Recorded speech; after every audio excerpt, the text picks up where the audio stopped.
बिस्मिल्लाहिर्रहमानिर्रहीम। अस्सलामुअलैकुम। आज के इस वीडियो में मैं आपको एक मासूम लड़की के ऊपर बीती दुख भरी सच्ची कहानी सुनाने जा रही हूँ। लेकिन कहानी सुनाने से पहले नए आने वालों से गुजारिश है कि उर्दू कहानी सेंटर को सब्सक्राइब कीजिए और हमारी वीडियो सबसे पहले देखने के लिए बेल आइकन को क्लिक कीजिए। चलिए शुरू करते हैं कहानी। ये साल 2009 की बात है। मैं दुबई में रोजगार के सिलसिले में रहा करता था। मुझे कुदरती तौर पर ज़्यादा दोस्त बनाने की आदत नहीं थी। घर वालों की याद आती तो दुबई की गलियों पर रात को हवाखोरी करने निकल जाता। यहाँ की रातें भी जागती थीं और दिन भी। रात का माहौल बड़ा ही पुरकैफ होता था। मैं तो अक्सर हवाखोरी के लिए निकलता तो रात के 12 बजे वापस लौटता। एक दिन मामूल के मुताबिक जा रहा था। ये रात के तकरीबन 10 बजे थे कि मुझे एक लड़की सड़क के किनारे बैठी हुई नजर आई। वैसे तो ये कोई गैर मामूली बात नहीं थी, लेकिन गैर मामूली और मुतवज्जे कर देने वाला उसका लिबास था, जिसने लाल उरूसी जोड़ा पहन रखा था। और ये वाकई एक आम बात नहीं थी। दुबई में लड़कियां काफी मॉडर्न किस्म की होती हैं और उनके लिबास भी मगरबी तर्ज के होते हैं, लेकिन ये लड़की उरूसी लिबास में मलबूस थी और ये लाल उरूसी जोड़ा हमारे मुल्क की और हमारे कल्चर की पहचान थी। मैंने जब ये देखा तो बेइख्तियार मेरे कदम रुक गए। पहले मैंने दूर से उस लड़की को देखा। वो अपने चेहरे के रंग और नैन नक्श से पाकिस्तानी मालूम होती थी। मैं ना चाहते हुए भी उसके करीब चला गया। जाकर देखा तो वो अपने दोनों हाथों में अपना चेहरा दिए बुरी तरह रो रही थी। उसका वजूद हिचकियों की जद में हिल रहा था। मैं उसे देखकर सकते में आ गया। मैं इंतजार करने लगा कि वो रोकर खामोश हो तो उससे बात करूं, लेकिन उसका रोना खत्म होने में नहीं आ रहा था। बिलाखिर मैंने उसे खुद ही झंझोड़ा। सुनिए बहन जी, आप क्यों रो रही हैं? मेरे कहने पर लड़की ने चौंक कर मुझे देखा, गोया उसे इस अजनबी शहर में उम्मीद की कोई किरण नजर आ गई हो। वो चेहरे पर बेयकीनी लिए मेरी तरफ देख रही थी कि मैंने उसे वहाँ से उठने का इशारा किया। ये इलाका निस्बतन गैर महफूज था। यहाँ से कुछ ही फासले पर गैर कानूनी लोगों की रिहाइशगाहें थीं और कुछ ऐसे जराइम पेशा भारतीय, बांग्लादेशी और पाकिस्तानी लोग भी रहते थे जिन्हें दुबई की पुलिस हर वक्त तलाश करती रहती थी। मैंने इस लड़की को मुख्तसरन सारी सूरत हाल बताकर अपने साथ चलने का कहा, क्योंकि मैं जानता था यहाँ इस लड़की की इज्जत भी महफूज नहीं। मेरे कहने पर वो उठकर मेरे साथ चलने तो लगी, लेकिन वो बहुत घबराई हुई थी। उसकी सांसें फूली हुई थी और हाथ कांप रहे थे। वो बार बार पीछे मुड़कर देख रही थी, जिससे उसके शदीद डर का अंदाजा हो रहा था। थोड़ी देर चलने के बाद मेरा फ्लैट आ गया। मैंने कमरा खोला और उसे अंदर ले गया। शुक्र किया कि आज कोई दोस्त नहीं आया हुआ था, वरना मुश्किल हो जाती। मैंने उसे पीने के लिए पानी दिया और उसे बगौर देखने लगा। वो मुझे बहुत ही ज्यादा मासूम और भोली भाली लग रही थी। पानी पीकर उसकी तबीयत कुछ बहाल हुई तो मैंने उससे दोबारा सवाल किया, अब बताओ, मैं तुम्हारी कोई मदद कर सकता हूँ तो जरूर करूँगा। तुम मुझे एक शरीफ घराने की बेटी लगती हो। मेरे कहने पर वो रोने लगी और रोते हुए अपनी कहानी सुना दी। जी, मेरा नाम शबाना है। मुझे यहाँ अपना बुरा नसीब और मेरी अपनी नादानियाँ ले आई हैं। वो बातें करते करते कहीं खो सी गई थी। उसकी सारी बातों का खुलासा मैं आपको उसी की जुबानी सुनाता हूँ। मेरा नाम शबाना है। मेरी शादी उस वक्त हुई जब मेरी उम्र तकरीबन 15 साल थी। मैंने अपनी शादी के वक्त कभी नहीं सोचा था कि मुझे अपने शौहर की बेरुखी सहना पड़ेगी। मैं बहुत नाजुक एहसासात लिए शादी के बंधन में बंधी थी, मगर मुझे क्या पता था कि शादी का ये बंधन मेरे लिए अजियतनाक साबित होगा। शादी की रात मेरे शौहर ने मुझसे 1000 वादे किए, साथ जीने मरने की कस्में खाईं और मुझ पर मोहब्बत की बरसात कर दी। मैं तो उनकी मोहब्बत में खुद को दुनिया की खुशनसीब तरीन लड़की समझने लगी। कभी गुमान नहीं किया था कि मैं और असफन एक दूसरे से जुदा होंगे। हमारी जोड़ी सूरज चांद की जोड़ी थी। वलीमे वाले दिन में इतनी खूबसूरत लग रही थी कि उनकी नजरें भी मुझसे हट नहीं पा रही थीं, जबकि मेरी सास शायद इस रिश्ते से खुश नहीं थी। हालांकि वो मुझे बड़े मान और बड़ी चाह से ब्याह कर लाई थी। बहरहाल कुछ अच्छी और कुछ बुरी नजरों की जद में मैं रुखसत होकर अपने ससुराल, अपने शौहर के घर आ गई। शादी के दूसरे ही दिन मुझे महसूस हुआ कि मेरी सास मेरे शौहर को अपने कमरे में बुलाकर बार बार समझाती हैं।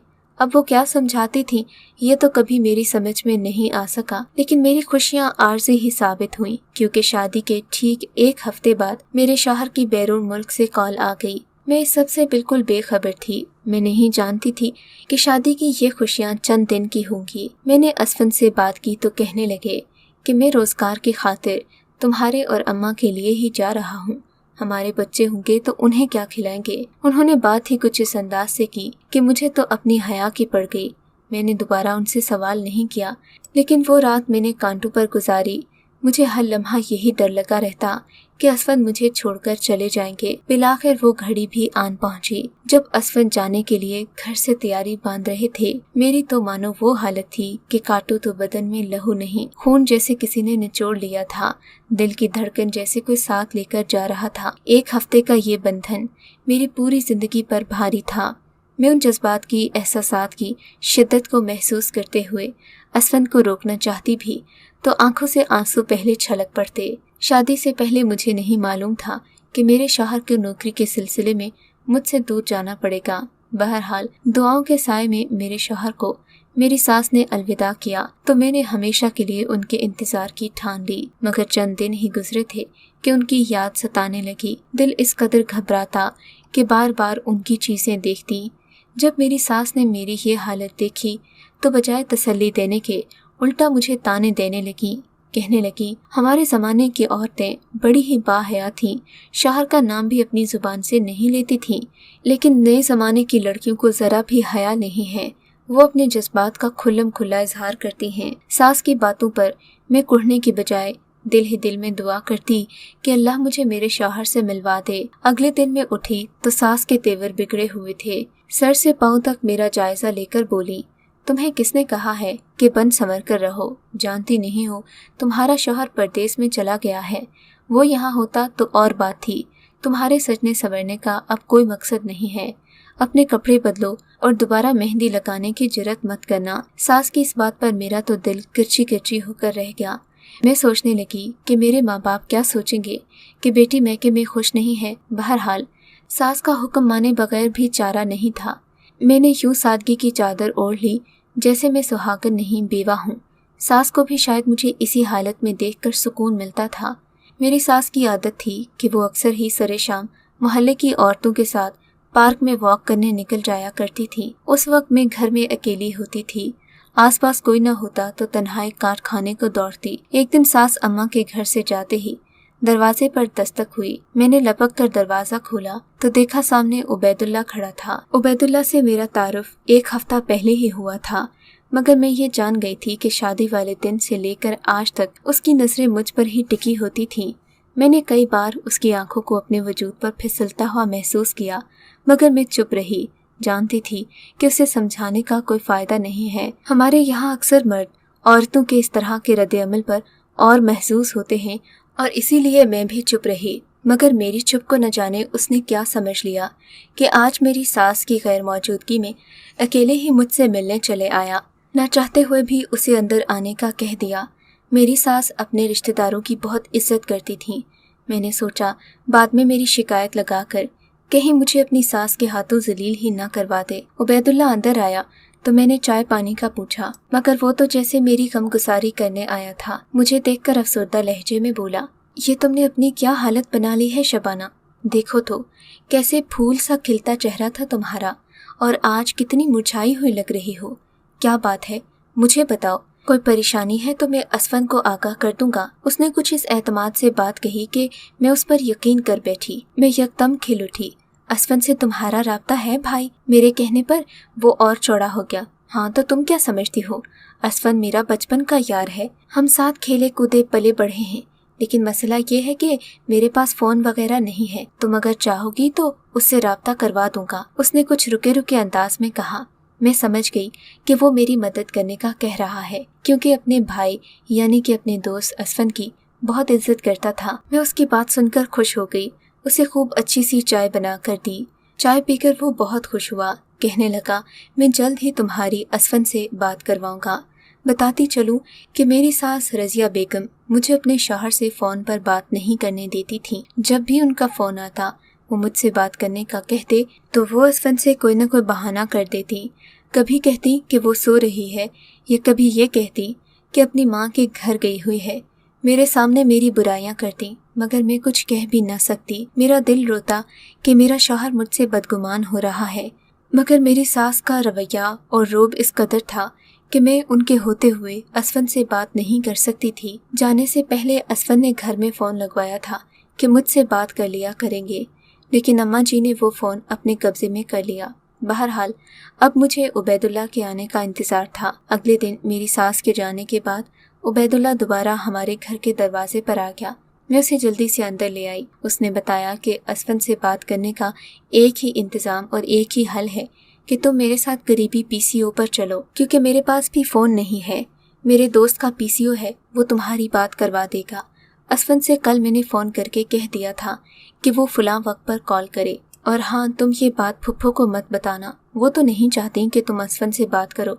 बात करोगी तो मेरी शामत आ जाएगी, फिर कभी तुम्हें लेकर नहीं जा सकूँगा। खैर, उबैदुल्ला मुझे उस दिन शाम को चुपके से करीब ही वाक़े पीसीओ पर ले गया, जहाँ पर मैंने और असफन ने बात करनी थी। मैं बहुत खुश थी। वो मुझे एक छोटे से कमरे में लेकर गया। कमरे में अजीब सा अंधेरा था। मुझे यहाँ पर अजीब सी घुटन का एहसास हो रहा था। मैंने देखा उस कमरे से मुल्हिका एक बड़ा कमरा भी मौजूद था, जहाँ पर खतरनाक किस्म के बड़ी बड़ी मूंछों वाले कुछ आदमी बैठे हुए थे। मैंने देखा वो आदमी शीशे की उस बार में मुसलसल मुझे ही देख रहे थे। मुझे उनकी नजरें देखकर बहुत उलझन हो रही थी। न जाने क्यों उनकी आंखों से अजीब सी टपकती वहशत ने मुझे एक लम्हे में खौफजदा कर दिया। मैं बड़ी बेताबी से असफन के फ़ोन का इंतज़ार कर रही थी, लेकिन उनका फ़ोन नहीं आ रहा था। मेरी बेताबी बढ़ती जा रही थी। बिलाखिर जब मुझे महसूस हुआ कि रात का अंधेरा भी बढ़ रहा है और इन लोगों की नज़रें भी अजीब से अजीब तर होती जा रही हैं, तो मैंने वहाँ से निकलने में ही आफियत जानी। मुझे उबैदुल्लाह पर सख्त गुस्सा आ रहा था। वो मुझे इस बूथ में खड़ा करके खुद उन लोगों से गप्पू में मसरूफ़ हो गया। मेरी तरफ उसकी पुश्त थी, उसे इशारा भी नहीं कर सकती थी, और उन लोगों का चेहरा मेरी तरफ था। उनकी गलीज़ नज़रें मुझसे बर्दाश्त न हुई। मैं पीसीओ से निकल आई। उबैदुल्लाह को भी साथ आने का नहीं कहा। घर आकर मैं खूब रोई कि अपने शौहर से बात करने के लिए कितना तड़पना पड़ रहा है, लेकिन मैं नाउम्मीद नहीं हुई। अगले दिन उबैदुल्लाह फिर आ गया। कहने लगा, तुमने बड़ी बेवकूफ़ी कर दी। मैं उससे नाराज़ थी, लेकिन उसकी बात सुनकर उसकी तरफ मुतवज्जे हो गई। कहने लगा, तुमने गलती की। मैंने तुम्हें जाते हुए उस वक्त देखा जब तुम काफ़ी दूर जा चुकी थी। उसी वक्त फ़ोन की घंटी बजी। मैंने उठाया तो असफन का फ़ोन था। मैंने फ़ोन उठाया तो वो तुम्हारा पूछ रहा था। कह रहा था कि शायद तुम उससे बात ही नहीं करना चाहती, इसीलिए बहाने बनाती हो। मैंने उसे लाख यकीन दिलाने की कोशिश की, लेकिन वो नहीं मान रहा था। उबैदुल्लाह ने कहा तो मेरा दिल जैसे किसी मुट्ठी में आ गया हो। मेरा शौहर मुझसे फिर बदगुमान हो रहा था। मैं क्या कर सकती थी? उबैदुल्लाह के आगे हाथ जोड़ दिए। खुदा के लिए उबैदुल्लाह, मेरी अपने शौहर से बात का कोई बंदोबस्त कर दो। कोई चिट्ठी ही लिख के उसके हवाले कर दो। मैं उन्हें बताना चाहती हूँ कि मैं उनसे बात करना चाहती हूँ, लेकिन अम्मा जी मुझे बात नहीं करने देना चाहती। मैंने कहा तो उबैदुल्लाह सोच में पड़ गया। अच्छा ठीक है, मैं उससे बात कर लूँगा, तुम्हें परेशान होने की फ़िक्र नहीं। अब मैं उबैदुल्लाह के आने का शिद्दत से इंतज़ार करती कि जब वो घर आएगा तो मेरे शौहर असफन की कोई न कोई खबर लाएगा। वो भी काफ़ी चालाक था। सास के जाने के बाद अकेले में मुझसे आकर बात कर लेता। उसके इस रवैये से मैं बड़ी खुश थी। दिन यूं ही गुजरते जा रहे थे। कुछ दिन बाद उबैदुल्लाह आया तो उसने मुझे बताया कि असफन मुझे अपने पास दुबई बुलवाना चाहते हैं। उन्हें भी मेरी उतनी ही याद सताती है जितना मैं उनके लिए तड़पती हूँ। उबैदुल्लाह ने बताया कि मेरे शौहर ने कहा है कि उससे अपनी माँ के रवैये का अंदाज़ा है, सो वो मुझे अपने पास बुलाना चाहते हैं, लेकिन इस बात का उनकी माँ यानी कि मेरी सास को पता न चले। उबैदुल्लाह के मुँह से ये खबर सुनकर मैं तो खुशी से फूले न समा रही थी। अपने शौहर की कुर्बत का ख्याल ही मुझे खुशी से पागल कर रहा था। बहरहाल उबैदुल्लाह ने मुझसे कहा कि पासपोर्ट और कुछ ज़रूरी कागजात बनवाने होंगे, उसके बाद मैं अपने शौहर के पास जा सकूंगी। मैंने जोश व खरोश से तैयारियां शुरू कर दी। अगले दिन सास अपने किसी काम से गई तो मैं उबैदुल्लाह के साथ पासपोर्ट ऑफिस चली गई, लेकिन ऑफिस बंद था। 3 महीने और इंतजार करना पड़ा। एक बार मेरी सास की सहेली की किसी बेटी की शादी थी। उस दिन इन्होंने दिन के वक्त ही वहां जाना था। गांव के घरों में शादियां दिन के वक्त ही हुआ करती हैं। बहरहाल सुबह 12 बजे वो शादी में निकली तो मैं उबैदुल्लाह के साथ पासपोर्ट ऑफिस चली गई। उसने मेरे ज़रूरी कागजात बनवाए। मैंने अपनी अंगूठी बेचकर उसके पैसे अदा किए क्योंकि मैं जानती थी मेरे शौहर ने अभी तक उसे पैसे नहीं भेजे। इन्होंने सरसरी ही कह दिया होगा कि कागजात बनवा लूं। उबैदुल्लाह ने कहा कि तुम्हारे कागजात बन गए हैं, यहाँ से निकलने में 6 महीने का वक्त लग सकता है। ये 6 महीने मैंने इंतज़ार की सूली पर लटक कर गुजारे। मैं एक एक दिन अपने शौहर से करीब होने का तसव्वुर करती और फिर दिल ही दिल में खुदा का शुक्र अदा करती। आखिर ये 6 महीने भी बीत गए। उबैदुल्लाह ने मुझे बताया कि हमें रात के वक्त यहाँ से निकलना होगा। मेरे लिए ये कदम उठाना आसान नहीं था, लेकिन फिर भी मैं किसी को बता नहीं सकती थी। अपने शौहर के पास ही तो जा रही थी, कौन सा कोई जुर्म कर रही थी। रात के वक्त बिला किसी खौफ व खतर मैंने अपना छोटा सा अटैची केस तैयार किया, अपने कागजात लिए और उबैदुल्लाह के यहाँ अपने घर की दहलीज पार कर ली। मैं समझी थी कि उबैदुल्लाह मुझे किसी एयरपोर्ट पर लेकर आएगा, लेकिन वो नहीं हुआ। मुझे उसने एक अजीबो गरीब किस्म की गाड़ी में बिठाया। ये ट्रक नुमा गाड़ी थी। यहाँ तो मेरा दम घुटने लगा। 6 घंटे के मुसलसल सफ़र के बाद उबैदुल्लाह मुझे कराची शहर ले आया। यहाँ बंदरगाह पर अजीबो गरीब माहौल था। लोगों की बातें छोड़िए, उनके चेहरे देखकर ही मैं डर गई थी। किश्ती के सफ़र के जरिए मैं किन मराहिल से गुजरकर दुबई पहुंची, ये एक अलग ही कहानी है। रास्ते में कई मुश्किलात दरपेश आईं, यहाँ तक के पाँव में छाले पड़ गए।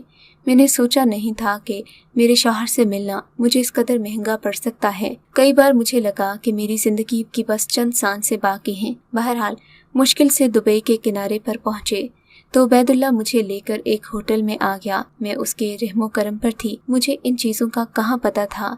बहरहाल उबैदुल्लाह मुझे एक होटल पर लेकर आया। उसने 2-3 दिन मुझे यहाँ रखा। मैं असफंद का पूछती रही, वो मुझे सख्ती से चुप करवा देता। फिर एक दिन मुझे उसने खुशखबरी सुनाई। कहने लगा, तुम उरूसी जोड़ा पहनकर तैयार हो जाओ। ये भारतीय तर्ज का एक जोड़ा था। उसने मुझे दिया और कहा, तुम्हारा शौहर तुमसे मिलने आ रहा है। वो आज रात तुम्हारे साथ यहीं पर गुजारेगा और फिर कल तुम लोग उसकी रिहाइशगाह पर चले जाना। उबैदुल्लाह की ये बात सुनकर मैं तो फूले न समाई। मैंने खूब अच्छी तरह खुद को तैयार किया, दुल्हन की तरह सजाया संवारा कि शादी के 1 हफ्ते बाद ही तो हम जुदा हो गए थे। होटल का कमरा भी शानदार था, पूरी तरह सजा हुआ था। मैं किसी नई नवेली दुल्हन की तरह घूंघट निकाल कर बैठ गई। मेरे अंग अंग से खुशियां फूट रही थीं। तभी दरवाज़ा बंद करने की आवाज़ पर मैंने हल्का सा सर उठाकर देखा। घूंघट से मुझे उस शख्स के हाथ ही नजर आए जो मेरी तरफ बढ़ रहा था। मैं हजारों नहीं लाखों में अपने शौहर असफंद के हाथ पहचान सकती थी। वो असफंद तो नहीं था, वो उर्दू बोलने वाला मगर इंतहाई अनजान और अजनबी शख्स था जिसे मैं पहली बार देख रही थी। उसे देखकर मेरे तो पांव तले से ज़मीन खिसक गई। सोचा नहीं था कि उबैदुल्लाह मेरे साथ इतना बड़ा धोखा करेगा। उस वक्त मैंने शिद्दत दिल से अपने रब को पुकारा कि मैं अपने शौहर की याद में, अपने शौहर की मोहब्बत में, उसकी फर्मा बरदारी में हजारों मील पैदल चलकर आई और यहाँ मेरे साथ किस्मत ने क्या खेल खेला। मेरी दर्द भरी आहों को रब ताला ने सुन लिया। उसी वक्त न जाने क्या हुआ, होटल में ऐसी भगदड़ मची कि मुझे वहाँ से निकलने का मौका मिल गया। वहाँ से भागकर मैं यहाँ आ बैठी। आकर कुछ घुटन कम होने का एहसास हुआ।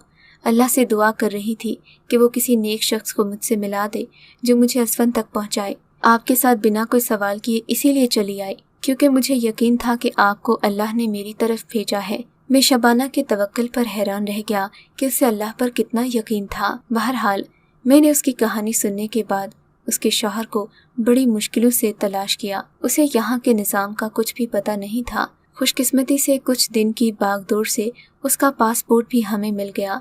मैंने उसे उसके शौहर तक पहुँचाया तो उन्होंने ये बताकर हमें हैरान कर दिया कि उबैदुल्लाह से उनकी कोई बातचीत नहीं हुई, ना ही इन्होंने शबाना को दुबई बुलाने की बात की थी। लेकिन कुदरत ने इन दोनों को मिलाना था, सो दोनों फिर से एक हो गए। उन दोनों को खुश देखकर मुझे भी मुसरत का नया एहसास हुआ और मैं एक खुशगवार जज्बा लिए वहाँ से चला आया।